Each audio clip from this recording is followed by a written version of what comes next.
নমস্কার, আমি clinical dietician Surangana Rana. যাদের ভীষণভাবে অ্যাসিডিটিতে ভুগছেন, তো তাদের ক্ষেত্রে আমি কয়েকটা ফুডস নিয়ে আজকে আলোচনা করব। যেই ফুডসগুলো আপনার ডায়েটের মধ্যে রাখলে আপনার অ্যাসিডিক সিচুয়েশনটা অনেকটা পরিমাণে কন্ট্রোল করতে হেল্প করবে। আমাদের স্টমাকে অ্যাসিডিক এনভায়রনমেন্টস অলরেডি থাকে, HCl সিক্রেটেড হয়, আর সেটাকে নিউট্রালাইজ করাটা ভীষণ দরকার। এবার কি কি ফুডসগুলো আপনাদের ডায়েটের মধ্যে রাখলে সেই সিচুয়েশনটা নিউট্রালাইজ করতে হেল্প করবে, যেমন আমি বলি মেলনস। ওয়াটারমেলন আপনি আপনার ডায়েটের মধ্যে রাখুন, এটা অনেকটা পরিমাণে হেল্প করে অ্যাসিডিক সিচুয়েশনকে নিউট্রালাইজ করতে।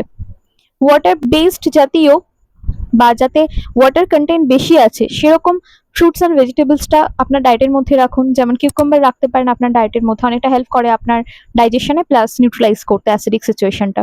ঠান্ডা দুধ রাখতে পারেন, কোল্ড মিল্ক, এটা অনেকটা পরিমাণে হেল্প করে নিউট্রালাইজ করতে অ্যাসিডিক সিচুয়েশনটাকে। নাটসের মধ্যে আমি বলবো আলমন্ডসটা অনেকটা পরিমাণে হেল্প করে আপনার অ্যাসিডিক সিচুয়েশনটাকে নিউট্রালাইজ করতে। ব্রাউন রাইস এটাও অনেকটা পরিমাণে হেল্প করে। তার সাথে জিঞ্জার রাখতে পারেন বা জিঞ্জার টি খেতে পারেন, সেটা অনেকটা পরিমাণে হেল্প করে।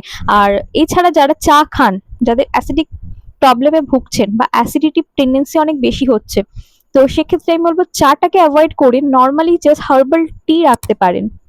চা পাতা দিয়ে যে চা খান বা দুধ চা খান সেটাকে টোটালি বন্ধ করে হার্বাল টি রাখতে পারেন, যেটা জিঞ্জার দিয়ে হতে পারে, জিঞ্জার টার্মারিক দিয়ে আপনার একটা টি হতে পারে, সেটা আপনি রাখতে পারেন।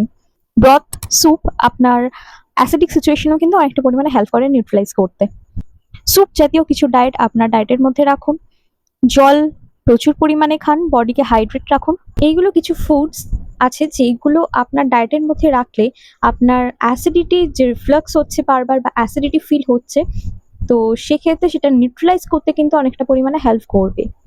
হাই ফাইবার জাতীয় ফুডসগুলো আপনি আপনার ডায়েটের মধ্যে রাখতে পারেন। হাই ফাইবার রাখার কারণ ফাইবার অ্যাসিডিক সিচুয়েশনটাকে রিফ্লাক্স হতে বাধা দেয়। তো সেক্ষেত্রে আপনি ব্রাউন রাইস, ওটস মিল, হোল গ্রেনস জাতীয় খাবারগুলি আপনি আপনার ডায়েটের মধ্যে রাখতে পারেন।